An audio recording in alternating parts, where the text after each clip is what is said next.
와, 지난주에 고린도전서 12강 네. 크리스찬의 결혼 생활에 대해서 좀 많이 배웠는데 네. 사실 저는 결혼했고 아이들도 있는 상황에서 제가 총각이었을 때 이 말씀을 좀 배웠으면 어땠을까라는 생각이 들어서 지난주 영상 같은 경우는 제가 개인적으로 소장을 했다가 네. 결혼을 앞둔 청년들에게 좀 나눠주면 더 좋을 것 같다는 생각이 지호 씨는 어땠어요? 그러니까요. 저도 지금 이 여기에서 가장 유일한 미혼이잖아요. 미혼이죠. 네, 그리고 저번 수업에 이어서 오늘 수업이 이어서 또 진행이 되는 거라서 네. 기대가 독신이냐 많이 돼요. 결혼이냐. 그러니까 저의 미래가 좀 여기에 달려있지 않을까. 진짜 귀 기울여 드려야 될 것 같아요. 중요한 강의네요. 목사님 안녕하세요.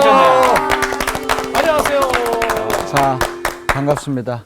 다 건강하셨죠? 네. 네, 이렇게 다시 뵙게 돼서 반갑습니다. 우리가 성서 학당이니까 성경에서 말씀하는 것들 우리 배우는 시간이죠. 네. 선택과 집중이라고 하는 말이 있는 것처럼 우리 공부할 때 온전히 집중해서 이 바울 서신이 참 어렵거든요. 특히 고린도전서도 아주 만만한 책이 아닌데 오늘 집중해서 우리가 많은 것을 배우고 또 깨닫는 그런 시간이 되었으면 좋겠어요. 오늘 수업 고린도전서 13강 독신이냐 결혼이냐. 자, 오늘은 이제 고린도전서 7장 25절로부터 40절 이제 마지막 부분을 우리가 공부할 터인데 크게 이제 세 가지 주제를 바울이 오늘 말씀합니다. 첫째는 7장 25절로부터 35절에 처녀들에게 주는 권고. 바울이 말하는 처녀는 도대체 누구를 얘기하는지. 결혼 안 한 여성? 네, 결혼 안 한 여성을 처녀라고 그러는데 더 정확하게 네. 저요. 이지호 같은 학생. 네. 이지호 씨 같은 분.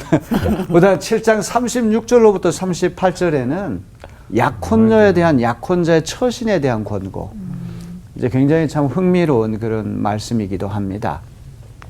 이제 결혼하기로 이제 약속을 했는데 이 고린도 교회는 과도한 금욕주의, 과도한 열광주의에 빠진 분들이 있었거든요. 이제 예수님의 재림이 이제 얼마 남지 않았고 세상 종말이 아주 신속하게 이제 일어날 터인데 오로지 신앙생활 영적인 일에만 집중해야지. 네. 이 부부 관계도 어떤 합법적인 이혼이라고 하는 틀을 통해서 깨려고 하고. 그래서 이 고린도 교회에 이런 과도한 어떤 금욕주의 또 과도한 열광주의에 빠진 이들이 가정 자체를 이제 부정하고 이런 일이 있었거든요. 그런데 이 두 번째 보면은 결혼하기로 약혼이 되어 있는 상태인데 이 결혼을 해야 되는가 하지 말아야 되는가 이제 이런 문제가 또 불거진 거예요.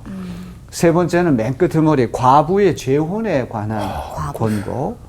맨 끝머리에 이 말씀이 나왔다는 것도 재미있는데요. 단순히 어떤 과부가 재혼해야 되느냐 안 해야 되느냐 이런 문제가 아니라 고린도서 7장 전체에 대한 결론을 여기서 내리고 있습니다. 자, 그러면 우리 7장 25절을 누가 한번 읽어 주실까요? 주님께서 처녀들에 대해서 하신 명령을 나로서는 받을 것이 없습니다. 그러나 나는 주님의 자비하심을 힘입어 믿을 만한 사람이 된 사람으로서 의견을 제시합니다. 네, 고맙습니다. 자, 7장 25절 한번 잘 읽어보세요. 주님께서 처녀들에 대해서 하신 명령을 나로서는 받은 것이 없습니다. 그러나 나는 주님의 자비하심을 힘입어 믿을 만한 사람이 된 사람으로서 의견을 제시합니다. 주님께서 처녀들에 대해서 하신 명령 이렇게 되어 있죠? 네. 자, 오늘 이제 처녀가 누군지를 한번 우리가 알아봐야 할 것입니다. 그 다음에 여기서 특별한 것은 명령이라고 하는 말이 있고 여기 의견이라고 하는 말이 있죠? 네. 지난번 생각나십니까? 명령이라고 하는 거는 좀 구속력이 있죠. 네. 예수님 주신 말씀이기 때문에 지켜야 무조건 지켜야 한다. 네. 근데 허용이라고 하는 건 어떤 의미가 있어요? 허용. 허용은 조금 융통성이 있고 자유가 있다는 거. 네네네네. 우리 상황에 따라가 신축성이 있다는 그런 말이죠. 네. 근데 지금 바울이 뭐라고 말씀하는 거 하니? 주님께서 처녀들에 대해서 하신 명령을 나로서는 받은 것이 없다는 거예요. 그렇기 때문에 이건 어떤 구속력이 있는 이야기라기보다는 하나의 권고사항, 개인 의견을 제시하겠다 이렇게 말씀하죠. 네. 자, 이 명령이 아니고 개인 의견이라고 그러니까 그거 믿을만해? 그거 받을만해? 이제 이런 문제가 생길 수 있으니까 나는 주님의 자비하심을 힘입어 믿을 만한 사람이 된 사람으로서 의견을 제시한다. 명령이 아니라 의견이라고 할지라도 네. 얼마든지 믿을 만한 그런 견해를 밝히겠습니다. 이런 얘기를 하는 거예요. 자, 그러면 여기서 처녀는 누구를 얘기할까요? 결혼 안 한 여자? 남자를 모르는 사람? 남자와의 모르는 관계가 사람. 한 번도 없는 사람. 예. 어우. 아주 좋은 대답입니다.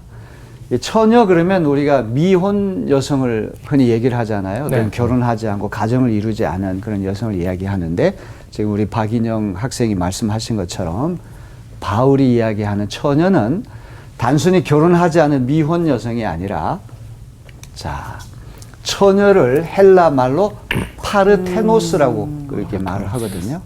근데 영어로 번역 버진이라고 번역을 했어요. 버진. 버진이라고 하는 번역은 이제 수처녀, 동정녀를 이야기하는 거예요. 자, 이 여성은 약혼은 했지만 아직 결혼하지 않은 젊은 여성을 이야기하는데 중요한 거는 아직까지 어떤 부부 관계를 갖지 않은 그런 여성을 이야기한다. 그것을 먼저 염두에 뒀으면 좋겠어요. 자, 이제 왜 이런 처녀들의 결혼 문제가 이다지도 중요할까? 네, 좀 전에 말씀드렸던 것처럼 이 고린도 교회를 어지럽히는 아주 과도한 금욕주의자들, 과도한 열광주의에 사로잡힌 이들이 가정까지 해체하려고 그러고 부부 생활까지 중단시켜야 한다. 이렇게 아주 과격한 주장을 하거든요. 그러니까 그런 분들이 볼 때 약혼하신 그런 여성들 경우에도 그 약혼 그냥 다 깨버리고 결혼하지 마. 이런 주장이 나올 수 있다는 말이죠. 동정녀가 아니면 동정녀가 아니면인 것이 아니라 아예 결혼 자체를 하지 말라. 하지 말라고요? 약혼하지만 약혼을 파혼을 해라. 깨라. 이렇게 주장할 수 있기 때문에 바울이 이야기를 하는 것입니다. 자, 우리 7장 38절을 한번 읽어볼까요? 네. 그러므로 자기의 약혼녀와는 결혼하는 사람도 잘하는 것이지만 결혼하지 않는 사람은 더 잘하는 것입니다. 이거 무슨 말이지? 이제 우리 초두에 그런 말씀 했잖아요. 바울이 고린도전서 7장 전체에 일관되게 주장하는 슬로건, 모토가 있다고 그랬는데 현 상태대로 지내라. 어떤 신분이나 상태의 변화를 주지 말고 독신은 독신 상태로, 결혼한 사람은 결혼한 상태로, 또 이혼한 분은 이혼한 상태로 그렇게 지내라고 하는 그런 이야기를 하거든요. 지금 여기에서도 똑같은 이야기를 하는 것입니다. 그러므로 자기의 약혼녀와 결혼하는 사람도 잘하는 것이지만 결혼하지 않은 사람은 더 잘하는 것입니다. 자, 이제 교회에서 이런 약혼한 처녀들이 직면한 문제가 있어요. 결혼하지 않고 약혼 상태로 머물러야 하나? 서둘러 결혼해서 가정을 이루어야 하나? 이 두 가지 이제 문제가 불거졌을 때 우리 지효 학생 같은 경우면은 어떤 쪽을 선택하시겠어요? 일단 뭐든지 경험이 좀 중요하고 안 해온 것보다는 또 해보는 편이 낫다고 생각하기 때문에 네, 좋습니다. 서둘러 결혼을 해요. 서둘러서 그때 근데 서둘러 약혼까지 했으니까 그죠? 네, 인생은 이제 한 번밖에 약혼을 없는 것인데 후회한다고 할지라도 한번 결혼해보고 후회하는 편이 낫다. 네. 전혀 결혼하지 않고 그냥 약혼을 깨는 것보다는 그래도 결혼해보는 것이 더 낫다. 이제 이런 생각을 하는 겁니다. 자, 이 교회에서 처녀들이 직면한 문제는 결혼하지 않고 약혼 상태로 머물러야 하나, 서둘러서 결혼해서 가정을 이루어야 하는가. 자, 이제 여기에 대해서 바울 선생이 이제 대답을 줄 텐데요. 지금 닥쳐오는 재난 때문에 사람이 현재 상태대로 살아가는 것이 좋다고 나는 생각합니다. 재난 현재 상태대로 살아가는 것이 좋다.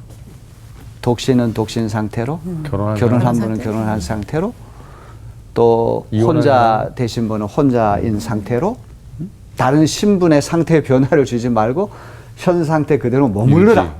그것이 이제 7장에서 일관된 바울이 이제 말씀하는 건데요. 여기 보면 중요한 이유가 있어요. 지금 닥쳐오는 재난 때문에.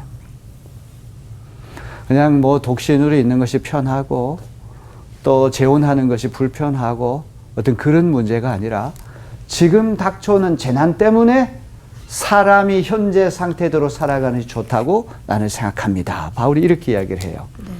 자, 이게 재미있는 말이 사람이라고 하는 말이 나왔거든요. 이거는 뭐 결혼한 사람, 독신자, 또 남자, 호라비, 여자. 뭐 과부 그런 모든 것을 포괄하는 네. 개념이에요. 자, 이 사람이라고 하는 말이 헬라 말로 안트로포스라고 하는 말이에요. 한번 따라합시다. 안트로포스. 안트로포스. 안이라고 하는 말은 오버, 위를 말하는 것이고 트로포스는 말은 본다는 말이에요. 사람은 고개를 들어서 위를 쳐다볼 수가 있어요. 그죠? 짐승은 이게 땅만 쳐다보고 이렇게 하는데 인간은 직립 보행을 하면서 고개를 들어 위를 쳐다보는 존재, 하늘을 향해 사는 존재이기 때문에 사람은 안트로포스예요. 자, 이 문맥의 주인공이 약혼한 처녀와 총각뿐만 아니라 독신을 비롯한 모든 종류의 결혼 상태에 있는 사람들을 포괄하는 아주 포괄적인 용어를 지금 쓰고 있는 거예요. 그러니까 지금 상태대로 머물러라, 현 상태에 변화를 주지 말라고 하는 얘기는 약혼한 사람이든 결혼한 사람이든 누구에게나 다 적용되는 그런 말이라는 것을 기억해야 됩니다. 자, 중요한 거는 지금 상태로 지내는 것이 왜 좋은가에 대한 이유인데 그거는 바로 지금 닥쳐오는 재난 때문에 그렇다는 거예요. 지금 닥쳐오는 재난 하니까 어떤 생각이 나요? 퍼뜩 떠오르는 생각이. 정말로? 종말론. 예. 예수님의 재림이 막 수시로 이렇게 다가오는 어떤 긴박성. 네. 또 재난이라고 하는 말은 또 재난하면 뭐 태풍이나 날씨에서 자연재해, 자연재해. 홍수라든지 네. 지진이라든지 쓰나미라든지 네. 그런 자연재해 또 서로 막 싸우나 분쟁이 있고 분쟁도 있을 수 있고 또 예수 믿는다는 이유 때문에 박해를 받고 환난을 당하고 여기 재난이라고 하는 말은 총체적인 말인데요.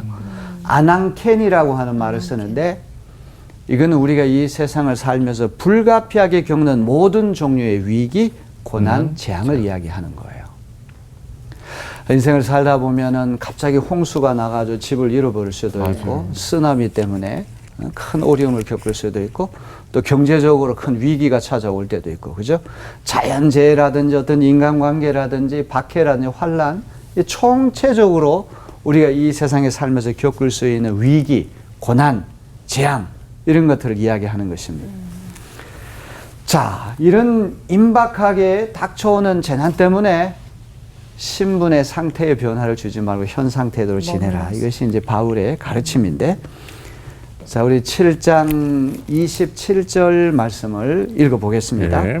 아내에게 매여 있으면 그에게서 벗어나려고 하지 마십시오.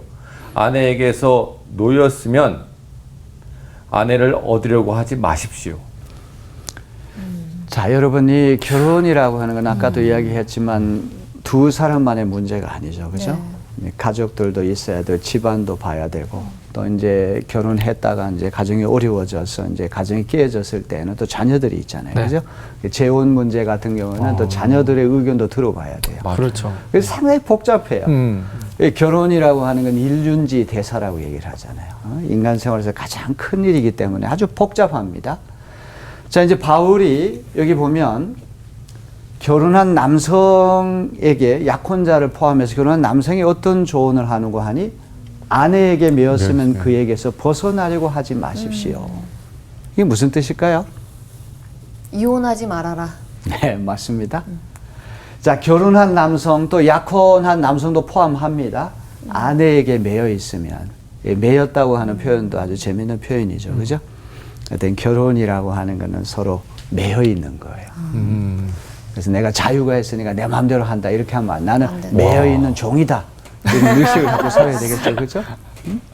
그래서 결혼한 남성이 아내에게 매여 있으면 그에게서 벗어나려고 하지 마십시오. 약간 조금 문장이 무섭네요. 무섭죠? 지금 제가 매여 있는 거네요. 그렇습니다. 매여 있는 게 아니라.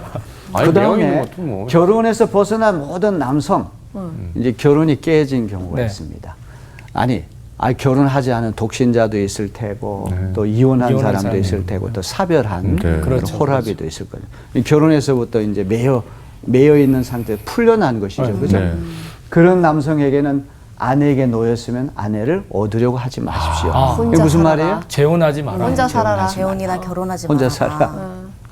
현 상태대로 머무르십시오. 유지해라. 신분이나 상태의 변화를 주지 말고 그대로 있으십시오. 네. 왜? 이게 고린도전서 7장을 읽을 때 계속 바울이 일관되게 얘기하는 것이거든요. 그러네요. 이제 우리가 궁금한 건 왜 바울이 왜? 이런 주장을 할까? 네. 그걸 한번 계속 생각해 보세요. 네. 네. 자, 이제 여기에 대해서 이제 바울이 기본 권고를 준 다음에 제한을 둡니다. 우리 28절, 고린도서 7장 28절 한번 누가 읽어보세요. 네. 그러나 결혼한다고 할지라도 죄를 짓는 것이 아닙니다. 그리고 처녀가 결혼을 하더라도 죄를 짓는 것이 아닙니다. 그러나 그들이 살림살이로 몸이 고달플 것이므로 내가 아껴서 말해주는 것입니다. 와. 야, 이게 내 무슨 말인지, 살림살이로 보답을 야, 이게 무슨 말인지 참 네. 이해가 안 가는데. 앞에서는 남편이 아내에게 매여 있으면 풀려나려고 그러지 말고 네. 뭐 이렇게 얘기를 했는데 네. 여기 보니까 그러나 네. 결혼한다고 할지라도 죄를 짓는 것이 아닙니다. 아닙니다. 네. 그리고 처녀가 결혼을 하더라도 죄를 짓는 것이 아닙니다. 그러나 그들이 살림살이로 몸이 고달플 것이므로 내가 아껴서 말해주는 것입니다. 아, 이게 바울이 내가 좀 네. 고민이 되는 게 바울 결혼을 했나요, 안 했나요? 안 했나요? 안 안 한 했죠. 것 같은데 네. 지금. 그 이제 바울은 결혼했다고 하는 사람도 있고요. 네. 결혼했다가 이제 뭐 이렇게 혼자 독신으로 됐다고 얘기하는 사람도 있고 아예 한 번도 결혼을 해본 적이 없다고 주장하는 학자도 있어요. 알 수가 없는 것입니다. 네, 네. 자, 그런데 살림살이로 몸이 고달플 것이므로 내가 아껴서 말해주는 것입니다. 살림살이. 그러니까 결혼이라고 하는 게 그게 단순하지가 않잖아요. 네. 네, 맞아요. 이게 경제적으로도 부양을 해야 되고 출산 문제, 육아 문제, 또 부모님 봉양하는 문제 이런 복잡한 문제들이 다 살림살이와 연결이 된다는 그런 말이에요. 자, 이제 이 7장 29절부터 31절을 누가 한번 읽어보실까요? 네.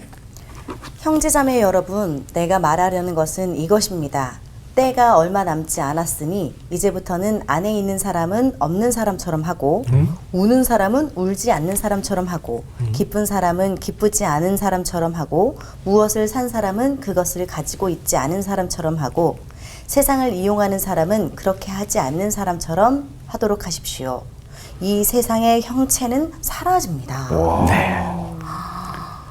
자, 이제 임박한 어떤 재난 환란 때문에 현 상태대로 머무는 것이 좋겠다. 바울이 그렇게 얘기를 하는데 예외 상황이 있죠. 남자나 여자나 결혼하는 것도 괜찮습니다. 약혼녀도 결혼할 수 있습니다. 죄가 아닙니다. 고린도 교회 금욕주의자들은 결혼하는 것듯이 죄가 되고 어떤 신앙생활을 하는데 어떤 장애가 된다고 얘기를 했는데 바울은 죄가 아니라고 단언하잖아요. 네. 독신은 물론이고 결혼 그 자체도 죄의 범주 속에 들어가는 건 아니에요. 자, 이 독신과 결혼에 대한 권고라고 하는 것은 법이나 원칙 문제가 아니라 하나 목회적인 배려 문제예요. 아까 살림살이를 걱정했던 것처럼 하나 아껴서 하는 목회적인 배려 상태로 얘기를 하는데요. 자, 바울이 기본적으로 독신을 권장하잖아요. 네. 독신을 권장하는 이유가 7장 29절로부터 31절에 이렇게 나와 있는데요. 아내에 있는 사람은 아내가 없는 사람처럼, 우는 사람은 울지 않는 사람처럼, 기쁜 사람은 기쁘지 않은 사람처럼, 무엇을 산 사람은 그것을 가지고 있지 않은 사람처럼, 세상을 이용하는 사람은 그렇게 하지 않는 사람처럼. 지금 이거를 읽으면서 어떤 느낌이 왔어요? 내려놔야 되는구나. 내려놓아야 된다. 네, 모든 걸 내려놓아야 된다. 네. 네. 또 아무것도 의미 없다. 그러니까 이거 무슨 얘기지 도대체? 너무 헷갈리는 것 같아요. 의연한 뭐 삶. 그런 거 아니겠어요? 결혼을 했으면은 막 나 결혼했어 이렇게 티내지 말고 다니고 그 내가 얼마나 슬픈 마음이 있어도 맨날 울고 다니는 게 아니라 울지 말라는 거고 너무 기뻐도 또 기분이 다른 사람이 있을 수도 있잖아요. 그런 것들을 뭐 티내지 티내지 말라. 말아라 막 이런 뜻 아니에요. 이거를 조금 어려운 용어로 얘기하면 초연한 삶. 내려놓는 사람 거야. 내려놓는 거. 그냥 맞아요. 다 내려놓는 거. 다 내려놓는 삶. 아주 좋은 네. 표현이에요. 다 마음을 비우는 삶. 자, 종말에 대비한 삶이라고 하는 것이 중요해요. 종말에 대비한 삶은 초탈한 삶. 와. 환경과 상황의 지배를 받지 않고 환경과 상황을 초월할 수 있는 여유로운 마음, 넉넉한 마음을 이야기하는 거예요. 저기 보면 있는 사람이 없는 사람처럼 주로 이렇게 살라고 하는 얘기인데 거꾸로 없는 사람은 있는 사람처럼 살라. 그것도 똑같이 적용되는 말이겠죠. 반대가 되겠죠. 네. 예. 있어도 없는 것처럼 없어도 없어도 있는 것처럼. 것처럼. 이 두 가지가 다 필요한 거예요. 와, 진짜 어려운 겁니다. 그러니까 참 어렵다. 어려운 것이죠. 어려워. 이렇게 살 수 있는 어떤 동기라 그럴까요? 그건 어디에 있을까요? 내면? 그러니까 어떤 동기가 있어야 되는데 우리 마음의 내면도 중요하고 우리 마음의 어떤 그 중요하지만 이제 바울이 계속 얘기하는 거는 그리스도 예수의 재림이 얼마 남지 않았어요. 세상이 이제 멀지 않은 장래에 완전히 종말이 와요. 심판이 와요. 우주의 끝이 와요. 그러면 예수님 재림하셔가지고 우리가 이제 다 이제 부활의 영광에 참여한다고 한다면 지금 우리 가진 돈이라든지 가족이라든지. 결혼이라는 가정이라든지 이런 것들이 큰 의미가 필요가 없게 없는 된다면 없어지는 거죠. 어떤 아주 종말론적인 그런 상태에서 이런 이야기를 하는 거예요. 있어도 없는 것처럼 없어도 있는 것처럼 가졌으나 가지지 않은 사람처럼 살라 이렇게 이야기를 하는 거예요. 자, 그러면 왜 초탈한 삶을 살아야 하는가? 26절에 보면 지금 닥쳐오는 재난 때문에, 네. 네. 라고 얘기해. 두 번째는 정말. 때가 얼마 남지 않았기 때문에, 세 번째는 이 세상의 형체는 사라지기 때문에. 부활체가 다르기 때문에 또 그런. 자, 이 세 가지의 다 공통점은 다 무엇이겠습니까? 예수님의 재림이 얼마 남지 남지 않았다. 않았다. 있다. 세상의 종말이 끝이 얼마 남지 않았다. 그 이야기를 지금 하고 있는 것입니다. 자, 하나하나 우리 살펴봅시다. 자, 이 때라고 하는 말이 중요한 말인데요. 때는 시간을 얘기하잖아요. 네. 그 이제 우리말로 시간이라는 하나고 영어도 타임이라고 하는 말 하나인데 헬라 말에는 시간이 두 가지 시간이 있어요. 첫째는 크로노스라고 하는 시간이고 두 번째는 카이로스라고 하는 시간이 있어요. 크로노스라고 하는 시간은 일상적인 시간, 보통의 시간, 이게 평면적인 시간, 계속해서 흘러가는 시간. 시간이라는 게 세 시제로 되어 있죠. 미래, 현재, 현재, 과거. 과거는 이미 지나갔기 때문에 없는 것이고 미래는 아직 오지 않았기 때문에 없는 것이죠. 근데 있는 것 딱 뭐밖에 없어요? 현재. 현재밖에 없는. 현재라고 하는 것도 좀 인터벌이 있어가 틈이 있으면 좋은데 순식간에 과거로 휙 지나가잖아요. 네. 그러면 과거는 지나갔으니 없고 미래는 오지 않았기 때문에 없고 현재가 있기는 있는데 이게 틈이 없어. 어떤 연장이 없어. 순식간에 과거로 지나가잖아요. 네.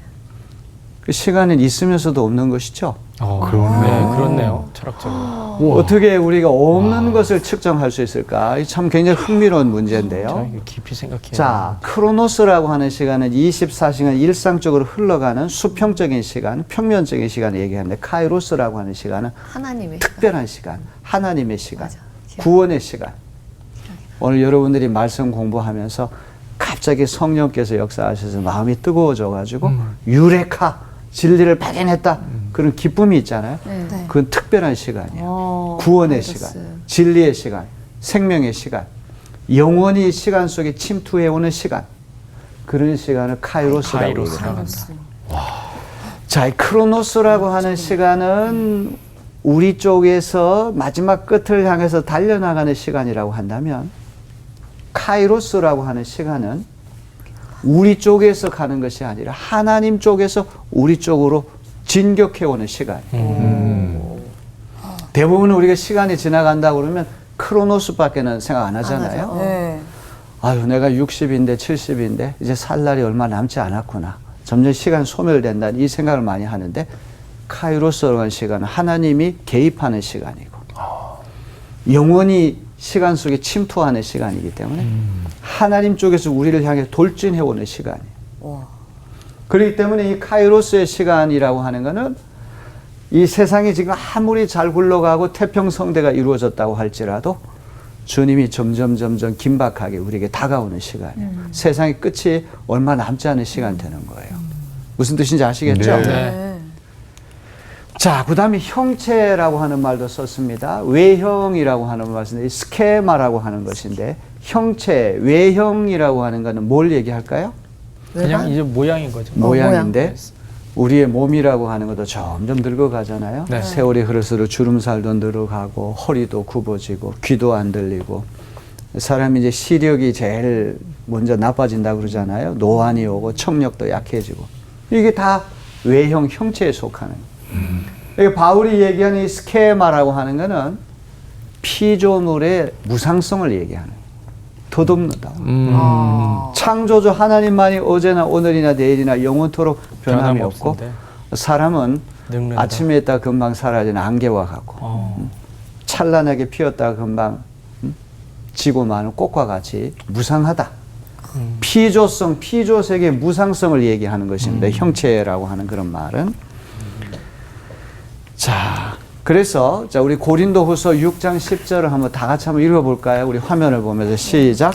근심하는 사람 같으나 항상 기뻐하고 가난한 사람 같으나 많은 사람을 부욕해 하고 이런 것도 가지지 않는 사람 같으나 모든 것을 가진 사람입니다. 참 아름다운 말이에요. 그죠? 카이로스라고 하는 시간이 하나님께서 우리 쪽으로 돌진해 오는 그런 시간. 세상의 시간이라고 하는 점점 이렇게 단축되고 있어요. 그렇기 때문에 오늘 우리가 누리는 것이 아무리 행복하고 아무리 즐겁고 아무리 가정이 알콩달콩 한다고 할지라도 그것이 영원토록 가는 것은 아니란 말이에요. 그렇기 때문에 이런 카이로스의 시간에 사는 사람, 항상 종말론적인 어떤 긴박성 속에 사는 사람은 이런 초탈한 삶, 초연한 삶을 살 수가 있는 거예요. 바울이 이제 두 번째로 고린도 교회 보낸 편지에서 이런 말씀하는데 근심하는 사람 같으나 항상 기뻐하고 가난한 사람 같으나 많은 사람 부요하게 하고 아무것도 가지지 않은 사람 같으나 모든 것을 가진 사람입니다. 끄트머리 말이 제일 아름다운 말이죠. 네. 이런 사람이 되고 싶어요. 남이 볼 때는 빈털털이고 나는 아무것도 가지지 않은 것처럼 보이지만 실상은 모든 것을 가진 사람이에요. 왜? 그리스도 예수가 우리 안에 있기 때문에. 고린도후서에 보배를 담은 질그릇이라는 표현 생각나죠? 네. 질그릇이라고 하는 것은 흙으로 만든 그릇이기 때문에 깨지기 쉬워요. 아주 연약해요. 그러나 그 형편없이 연약한 질그릇에 예수 그리스도라는 보배를 우리가 간직했기 때문에 세상 사람들이 볼 때는 빈털털이고 아무것도 없는 것처럼 보이지만 우리는 모든 것을 가진 사람이에요. 이게 이제 이 결혼 생활이라고 하는 거, 이 가정이라고 하는 것도 이런 맥락에서 바울이 봐야 된다고 하는 것을 지금 이야기하고 있는 것입니다. 자, 이제 7장 32절로부터 34절 말씀을 누가 한번 읽어 보시겠습니다. 네. 나는 여러분이 염려 없이 살기를 바랍니다. 결혼하지 않는 남자는 어떻게 하면 주님을 기쁘게 해드릴 수 있을까 하고 주님의 일에 마음을 씁니다. 그러나 결혼한 남자는 어떻게 하면 자기 아내를 기쁘게 할 수 있을까 하고 세상 일에 마음을 쓰게 되므로 마음이 나뉘어 있습니다. 결혼하지 않는 여자나 처녀는 몸과 영을 거룩하게 하려고 주님의 일에 마음을 쓰지만 결혼한 여자는 어떻게 하면 남편을 기쁘게 할 수 있을까 하고 세상 일에 마음을 씁니다. 자, 이렇게 이제 종말이 가까웠고 예수님 재림이 가까운 그런 시대가 되면 그런데도 아까 살림살이라고 하는 그런 표현이 나왔지만 네. 우리의 신경을 빼앗고 번거롭게 하고 불편하게 하는 그런 것들이 있어요. 여기 두 종류의 사람이 있는데요. 누가 더 염려를 더 많이 하고 누가 더 주님 일에 더 헌신하느냐. 그거를 이제 바울이 우리에게 들려주는 거예요. 자, 여러분 우리 한번 즉각적으로 한번 생각해 봅시다. 누가 더 염려가 많습니까? 독신자가 염려가 많습니까? 결혼해서 자녀들을 이렇게 낳고 길러내는 대가족 속에 사는 그런 분이 더 염려가 많을까요? 대가족이 후자분들이 걱정이 결혼한, 많더라고요. 네. 그치? 네, 신경 우리- 써야 될 일들이 많죠. 결혼하면. 전 아직 아이가 없어서. 네. 특히 애 있으신 분들은 더 맞아, 걱정이 더. 크시더라고요. 그렇죠. 사람 수가 늘어나면 늘어날수록 고통도 많이 심해집니다. 그렇습니다. 우리 그냥 상식적으로 생각할 때도 혼자 이렇게 단독으로 있으면은 훨씬 더 짐이 더 가볍겠죠. 네, 맞아요. 그러나 결혼해가지고 가정을 이루게 되면 또 아이 낳아가지고 양육도 해야 되고 또 부모님도 모셔야 되고 이러면 얼마나 힘들겠어요. 그죠? 이제 바울이 그 얘기를 하는 겁니다. 자, 주님의 일에 신경을 더 쓰는 사람들, 주님의 일에 신경을 더 쓰는 사람들은 세상의 염려가 적은 사람들이겠죠. 그죠? 네. 아무래도. 그런 이들은 결혼하지 않은 남자인데 이런 이들은 어떻게 하면 주님을 기쁘게 해드릴 수 있을까 하고 주님의 일에 마음을 더 쓰게 되는 것이죠. 그 다음에 결혼하지 않은 여자나 처녀는 몸과 영을 거룩하게 하려고 주님의 일에 마음을 더 씁니다.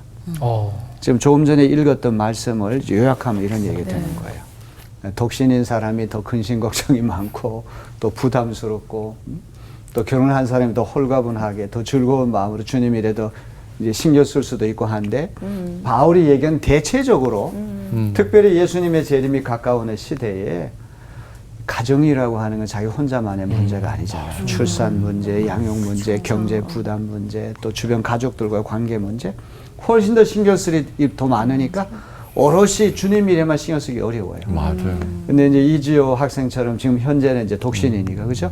조금 더 훨씬 더 수월하죠, 그죠? 이제 불편함이 없고 이제 가벼운 마음으로 주님의 일에 신경 쓸 수 있다는 그런 이야기예요. 자, 주님의 일에 신경을 덜 쓰는 사람들. 덜 쓰는 사람. 신경을 덜 쓰는 사람들은 세상 일에 염려가 더 많은 사람이겠죠. 네. 당연히 결혼한 남자, 결혼한 여자. 어떻게 하면 자기 아내를 기쁘게 할 수 있을까 하고 세상 일에 마음을 쓰게 되므로 마음이 나뉘어집니다. 맞아요. 그다음 결혼한 여성도 어떻게 하면 남편을 기쁘게 할 수 있을까 맞아요. 하고 세상 일에 마음을 씁니다.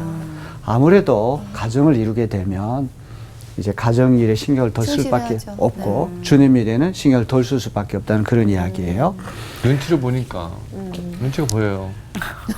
자, 이 고린도서 7장 35절에 보니까 내가 이 말을 하는 것은 여러분을 유익하게 하려고 그러는 것이지 여러분에게 올가미를 씌우려고 그러는 것이 아닙니다. 오히려 여러분이 품위 있게 살면서 마음에 헛갈림이 없이 오직 주님만을 섬기게 하려는 것입니다. 이제 바울이 결혼에 대한 것, 또 독신에 대한 것 이런 이야기를 하는 것은 유익하게 하려고 하는 것이지 어떤 딱 하나만 가지고는 올가미를 씌우려고 하는 것이 아니라는 그런 이야기예요. 자, 이제 그 약혼한 상태에 있는 사람이 결혼을 하는 것도 죄가 아닌데 네. 이제 바울이 여기 최종 결론을 어떻게 내리는지 우리 7장 38절 우리 화면에 나오는 말씀을 한번 다 같이 한번 읽어보겠습니다. 시작. 그러므로 자기의 약혼녀와 결혼하는 사람도 잘하는 것이지만 결혼하지 않는 사람은 더 잘하는 것입니다.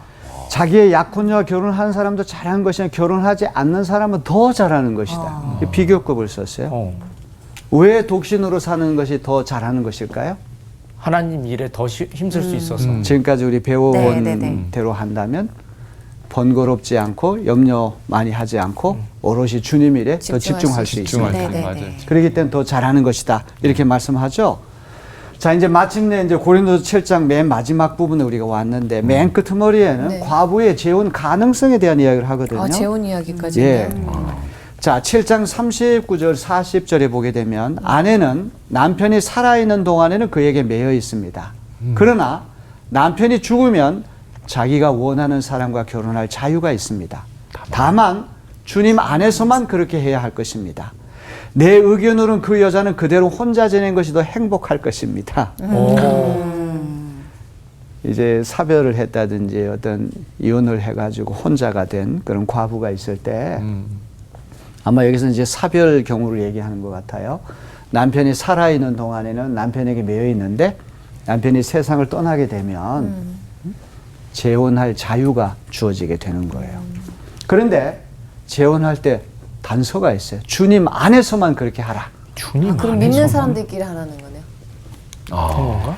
재혼의 자유가 주어지면 한 가지 조건이 있는데 오직 주님 안에서만 하라. 네. 지금 이제 인영 씨가 지금 얘기한 것처럼 같이 예수 믿는 사람끼리 하라 이런 뜻도 될 수 있을 것이고 그거를 이제 좁게 해석을 하게 되면 배우자가 신앙생활 잘하는 크리스찬과 재혼하라 이런 뜻도 되지만 이걸 좀 확대하면 어떤 의미가 될까요? 오직 주님 안에서만 하라 하는 얘기는 하지 말아라. 주님을 잘 섬길 수 있는 안에서 해라. 좋아요. 그건 조금 더 확대한 거예요. 주님을 더 잘 섬길 수 있는 그런 범위 내에서 하라. 아주 좋은 해석이에요. 자, 이제 오직 주님 안에서만이라고 한 다양한 해석이 필요할 거예요. 그죠? 지금 아까 인영 씨가 얘기한 것처럼 같은 크리스찬 배우자끼리 재혼하라는 뜻도 되고 지호 학생이 얘기한 것처럼 주님을 더 잘 섬길 수 있는 그런 어떤 범위 내에서 하라. 여러 가지 해석이 가능할 거예요. 자, 바울은 오직 주님 안에서만이라는 조건으로 과부의 재혼 가능성을 열어두지만 자신은 독신 생활을 더 선호한다는 사실을 분명히 하고 있습니다. 자, 결론입니다. 독신이 더 좋으나 결혼도 죄는 아니다. 바울이 최종적으로 도달한 결론은 바로 이겁니다. 독신이 더 좋은 이유는 왜? 하나님과 하나님을 온전하게. 섬기기 더 좋은 조건입니다. 허허롭게 번거롭지 않게 어디 매여 있지 않게 훨씬 더 자유가 있죠. 그죠? 네. 그러니까 믿음만 좋으면 더 주님께 집중할 수가 있으니까. 자기처럼 독신을 지낸 것이 더 좋지만 결혼도 죄는 아닙니다. 이제 고린도 교회 안에 과도한 금욕주의, 과도한 열광주의적인 그런 분들은 이제 어떤 영적인 신비주의에 빠져가지고 가정을 해체하려고 하고 부부간의 관계도 다 중단해야 된다 그렇게 주장하는데 바울은 상당히 현실적입니다. 결혼도 죄가 되는 것은 아닙니다. 자, 바울이 결혼을 긍정하면서 독신을 더 선호한 이유는 지금까지 다 얘기했는데 한번 네. 대답해 보시겠어요? 하나님과 하나님께 관계를 더 집중할 수 있으니까. 하나님께 더 집중할 수 있으니까. 자, 이제 서두에서 제가 그런 말씀을 드렸잖아요. 이제 어떤 현 상태대로 계속 머무르고 신분이나 상태에 변화를 주지 말라고 하는 고린도서 7장에 일관되게 흐르는 관통하는 주제라고 얘기를 했는데 그 중요한 이유는 무엇일까요? 예수님의 재림이 가깝고 맞아요. 종말이 가깝기 때문에 그런 시대, 아주 시대적으로 긴박한 어떤 종말이 다가오는 그런 시대에는 이런 가정생활에 있어서도 그런 어떤 변화를 주지 말라 이런 얘기예요. 자, 이제 맨 마지막으로 2000년 전에 바울은 예수님의 재림이 오늘이나 내일이나 모레나 아주 순식간에 세상에 종말이 온다고 하는 임박한 종말론적 기대 속에 살았기 때문에 이제 이런 지침을 내리는데 네. 지금은 재림이 지연되고 있잖아요. 네. 종말이 연기되고 있잖아요. 네. 이런 시대에 바울이 그리스도인의 성과 가정생활에 대해서 어떤 지침을 내릴까요? 저는 이 말씀을 읽을 때, 야, 바울도 시대의 아들이다. 2000년 전에는 그 시대 크리스찬들이 다 이 종말에 대한 아주 굉장히 긴박한 그런 위기의식 속에 살았단 말이죠. 근데 지금은 2000년이라고 하는 시간 지나면서 재림도 지연되고 종말도 지연되고 이런 환경 속에서 바울이 우리에게 그리스도인 부부 생활과 또 이 결혼, 이혼, 재혼 이런 문제에 어떤 지침을 내릴 것 같아요. 저는 제 생각에는 하나님과의 관계가 좋아지면요. 옆에 있는 사람들의 관계도 좋아지기 때문에 일단 하나님과의 관계를 더욱더 맞아. 중요하게 생각하면 자연스럽게 나머지 문제들은 잘 해결되지 않을까라는 생각도 들어요. 아, 정말 기가 막힌 대답이 나온 것 같아요.